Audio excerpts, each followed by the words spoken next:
Hi అండి. Welcome to our channel Nellore Bhagya. అందరూ ఎలా ఉన్నారు? బాగున్నారా? సో, మనం ఈ మధ్య చాలా తక్కువ వీడియోస్ పోస్ట్ చేస్తున్నాం కదా!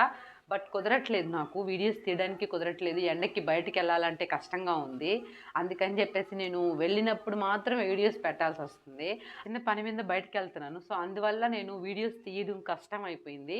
అందులోనూ ఎండ ఎక్కువగా ఉంది గదా! మన నెల్లూరులో. సో, దానివల్ల గూడా నేను చాలా తక్కువ వీడియోసే తీస్తున్నాను. సో, మొత్తానికి చెప్పొచ్చేదేంటంటే, ఈ మధ్య నేను పెట్టిన వీడియోస్ అయితేనేమి అన్నీ గూడా బాగా చూస్తున్నారు. చాలామంది కామెంట్స్ గూడా జేస్తున్నారు. కొంతమందయితే మంచి కామెంట్స్ చేస్తున్నారు.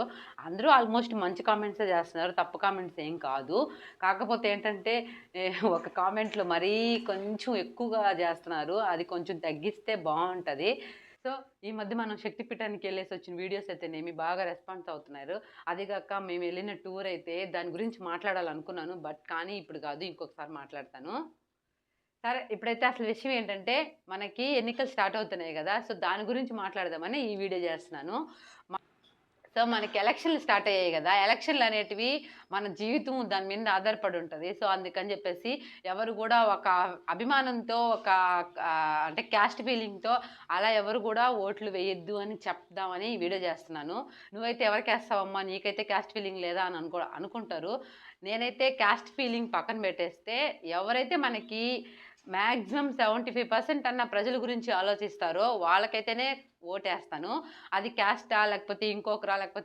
అది పార్టీయా? అనేది పక్కన పెట్టేస్తే, జనాభాకి ఎవరైతే మేలు జేస్తారో, జనాభా గురించి ఎవరైతే ఆలోచిస్తారో వాళ్ళ గురించి మాత్రమే మనం ఆలోచించాలి.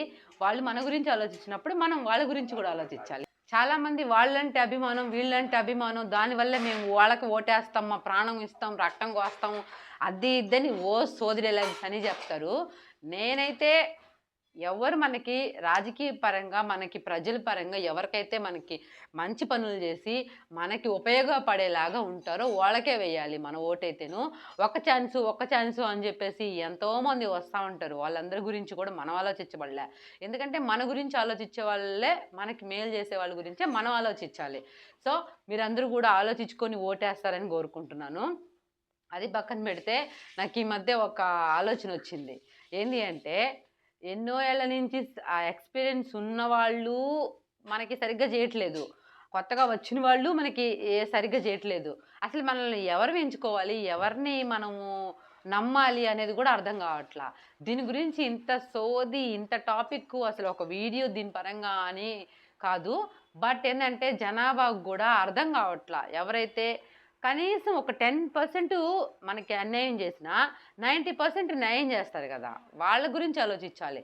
10% మనకి న్యాయం చేసి, 90% అన్యాయం చేసే వాళ్ళ గురించి మనం ఎందుకు ఆలోచించాలి? సో, మనం జనాభా వేసి గెలుస్తున్నారో మరి అది వేరే ఒక ఇదిగా ఏదో జరిగి గెలుస్తున్నారనేది మనకు అర్థం కావట్లేదు. మనకి పిల్లల భవిష్యత్తు గురించి ఆలోచించాలి. ఇప్పుడు మనదంటే ఎలాగో ఫ్యూచర్ అయిపోయింది. మనం మాక్సిమం ఆల్మోస్ట్ మనకేం పర్లేదు. అదేందంటే ఒక రోజుడితో, 2 రోజులతో పోయేది గాదు గదా! 5 ఏళ్ల పాటు అలాగే తిష్ట వేసుకొని కూర్చుంటారు. సో, దాని గురించి ఆలోచించాలి. జాబుల గురించి ఆలోచించాలి. మన భవిష్యత్తు, పిల్లల భవిష్యత్తు గురించి ఆలోచించాలి. అలాగే పేదవాళ్ళ గురించి ఆలోచించాలి. ఎవరైతే మధ్య తరగతి కుటుంబాలుంటాయో వాళ్ళ గురించి ఆలోచించాలి.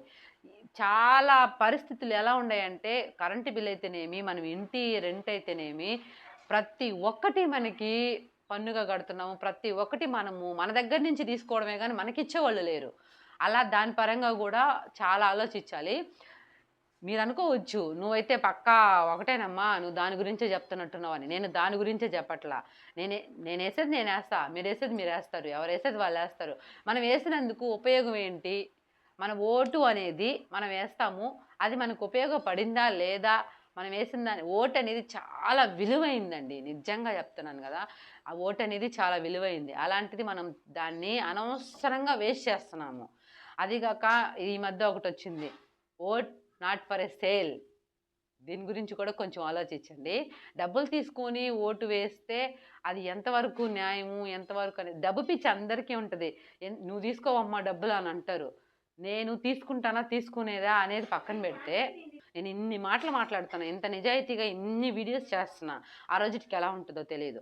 అదే ఆలోచిచ్చు అని చెప్పేదానికే ఈ వీడియో. ఎన్నో ఏళ్ల క్రితం గూడా మనకి ఎలక్షన్‌ల గురించి మనకి ఎప్పటినుంచో గూడా చెప్తానే ఉన్నారు. సాంగ్స్ గూడా వచ్చున్నాయి. ఆ పాట గూడా ఒకసారి జూడండి మీకోసమే. ఓటు విలువను తెలుసుకోండయా, పూట తిండికి లొంగవద్దయా. ఓటు విలువను తెలుసుకోండయా, పూట తిండికి లొంగవద్దయ్య. మనిషి మంచినే చూడండయ్యా. చాలా మంది ఏం వేస్తానులే ఓటు, వాళ్ళు మనకేం చేశారు, వీళ్ళు మనకేం చేశారు, అక్కడికి వెళ్ళి ఏం వేస్తాం, అంత దూరం వెళ్ళి ఏం వేస్తాం, ఆ ఊరికి వెళ్ళి ఏం వేస్తాం, వామ్మో అదంతా ఎందుకులే మనకి అనవసరంగాను, దానివల్ల ఏంది అనుకుంటారు. ఒక్క ఓటైనా విలువే, ప్రతి ఓటు విలువైందేనండి. అలా ఆలోచించకుండా ఖచ్చితంగా వెళ్ళి మీ ఓటు హక్కుని మీరు నిలబెట్టించండి. మీ ఓటు హక్కును మీరు వినియోగించుకోండి. ఎవరి ఓటు హక్కును వాళ్ళే వినియోగించుకోండి. ఎవరు ఓటు హక్కును వాళ్ళు వినియోగించుకోండి. Vote for the right person.